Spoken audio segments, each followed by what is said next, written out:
Halo semuanya, di era modern ini, peran bank tidak lagi sekedar menjadi tempat menyimpan dan meminjam uang. Lebih dari itu, keberlanjutan sebuah institusi perbankan sangat bergantung pada kesejahteraan masyarakat di sekitarnya.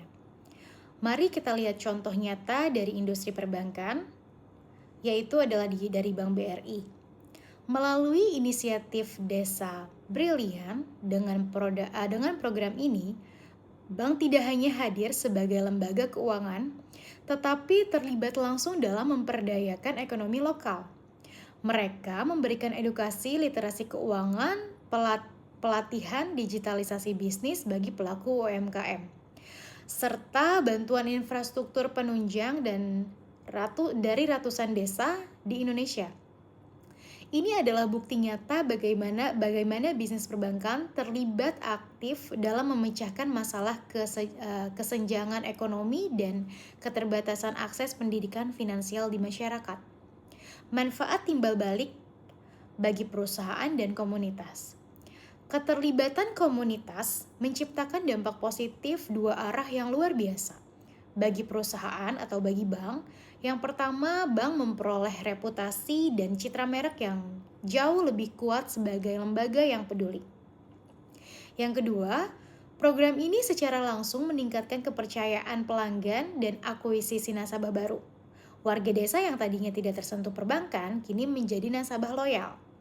Yang ketiga, ada dampak besar pada keterlibatan karyawan. Ketika karyawan dilibatkan dalam aksi sosial, mereka merasa bangga bekerja di perusahaan yang memiliki tujuan yang mulia yang akhirnya meningkatkan produktivitas mereka. Bagi komunitas atau masyarakat menerima manfaat yang sangat konkret. Mereka mendapatkan akses pengetahuan keuangan formal, keterampilan digital untuk memperluas pasar, dan modal usaha yang aman. Akibatnya, pendapatan masyarakat lokal meningkat, lapangan kerja baru tercipta di desa, dan kemandirian ekonomi daerah dapat terwujud. Pentingnya pemangku kepentingan dalam strategi berkelanjutan.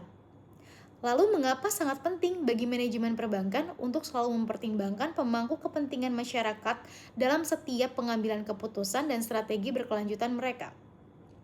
Jawabannya adalah karena bisnis tidak bisa tumbuh di atas masyarakat yang gagal.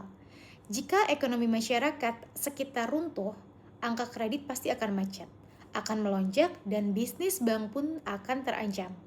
Dengan mengintegrasikan suara masyarakat di dalam strategi bisnis, bank dapat memitigasi resiko sosial dan regulasi.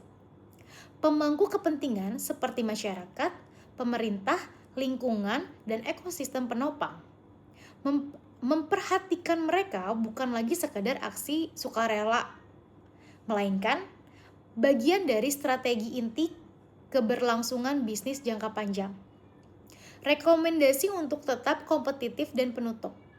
Sebagai langkah ke depan, bagaimana bank dapat terus meningkatkan keterlibatan masyarakat ini namun tetap kompetitif di pasar yang ketat? Satu rekomendasi utama adalah menyatukan program memperdayakan masyarakat ke dalam produk digital.